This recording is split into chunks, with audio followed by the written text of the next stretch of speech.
This tour begins and ends in the historic and cultural heart of Mattapoisett, its harbor.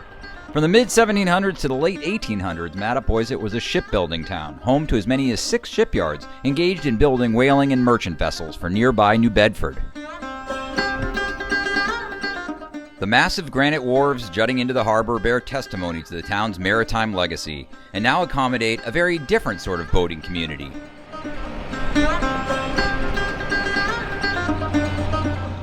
The well-staffed Harbor Master's office is where you'll find answers to all your boating questions, including where to anchor, park your trailer, keep your dinghy, or grab a transient mooring. They even have nice, clean bathrooms. Trailer boaters in the region find the launch ramp here an ideal jumping-off spot for trips to Buzzards Bay, the Elizabeth Islands, and the north shore of Martha's Vineyard. Well, I'm here at the Mattapoisett launch ramp. This is a free ramp for both residents and non-residents. You can park over here if you're a resident and have a resident sticker right next to the Harbor Master's office. However, if you're a non-resident, you can park down on Depot Street. There's plenty of parking down there. It's about a quarter-mile walk, though. Many people even bring a bicycle to make the commute back and forth. But you can see it's a double-wide ramp, and usually there's no problem getting in at all tides. There's 2 courtesy floats at the end of the wharfs, plus another float right here to tie up for smaller vessels that are loading and unloading. Fishermen find Mattapoisett an attractive launch site, especially in the spring and early summer, although you don't always need a boat to catch fish here. So now the fun part. She baits her own hook. Does she take the fish out? How many of these have you caught today? If you're hungry, need ice, or want to cool off with an ice cream or frap, the Seaport Slip has you covered. Well, I'm here with Louise Vandal. She runs the Seaport Slip, which is the food and ice cream shack down here in Mattapoisett Harbor, right here in the parking lot. It's a great place to come get some fried food. They serve lunch, they serve breakfast items even, and coffee. They have ice on sale if you want to load up ice for your boat, and a whole bunch of ice cream and ice cold treats for the kids. It's real popular among children and adults, I should add. But Louise, how long have you been here?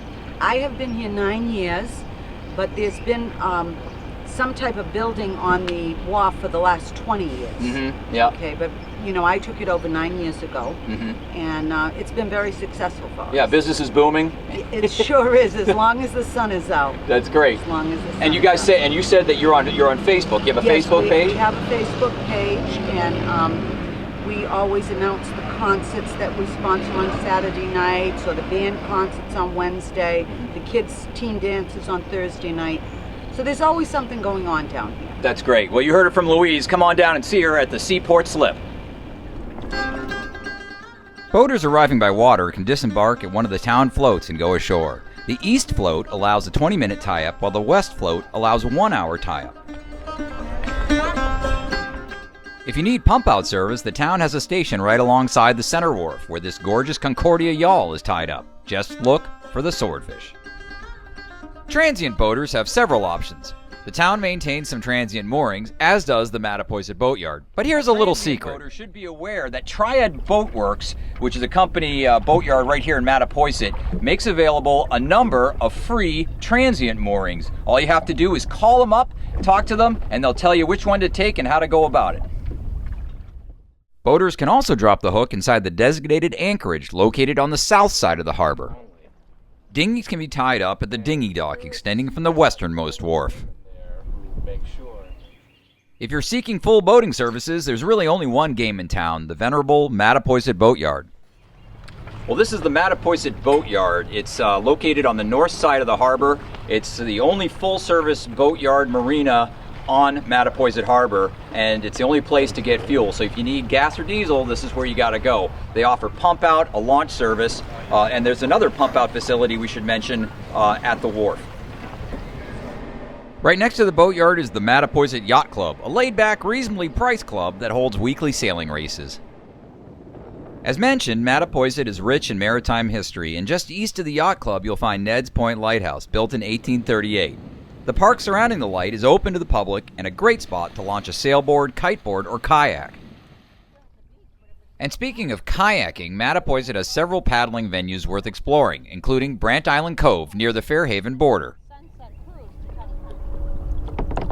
Well, I'm here in Brant Island Cove. It's on the southern end of Mattapoisett, sort of near the Fairhaven border, and it's a beautiful spot to kayak. It's got miles of pristine shoreline, not a lot of development at all. The only problem is getting your kayak here. You're probably better off bringing it on a larger vessel and anchoring out in Brant Island Cove, which has a largely a muddy bottom. Not a lot of public access areas, but once you do get here, there's lots of scenic, pristine shoreline to explore, a lot of bird life, ospreys, that sort of thing. Kayakers can access Brant Island Cove via the land trust property at the end of Mattapoisett Neck, although you'll have to haul your kayak a few hundred yards to the beach. Of course, Mattapoisett is home to a large sailing community, and helping young sailors get started in the sport is the popular Mat Sail program held on the harbor.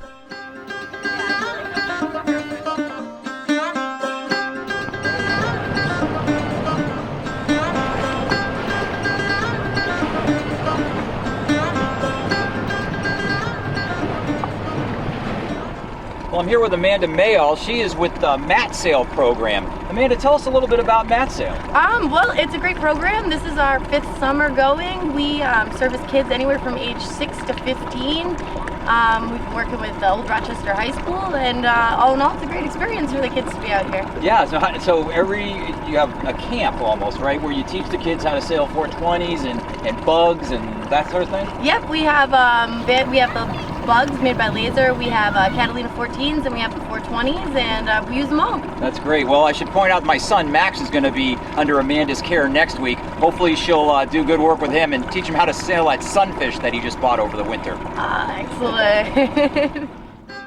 While Mattapoisett might not offer the same type of shoreside attractions as Newport or P-Town, it does boast several good restaurants, shops, and a neat museum. Well, I'm here now at Shipyard Park in front of the gazebo that was built by the local Lions Club chapter.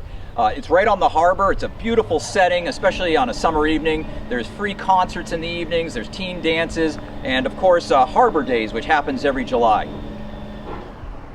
For entertainment and good food, look no further than the Kinsale Inn and Pub and the Water Street Wine Bar and Grill, both located right across the street from the harbor. One of the great pleasures of boating in Mattapoisett is stopping in to get something to eat or drink here at the Kinsale Inn, actually the Kinsale Pub at the inn, as well as the Water Street Wine Bar and Grill. Both places have a great menu of lunch and dinner items. There's live entertainment some nights, and there's a whole host of beers to enjoy, or wine, or all kinds of mixed drinks to wet your whistle and take the edge off a long day at sea. I'm gonna go do that right now. Well, this is what I call the perfect ending to a great day on the water. I'm Tom Richardson for Boating Local. Come on down to Mattapoisett, the Kinsale Pub. They'll treat you right. Thanks for watching.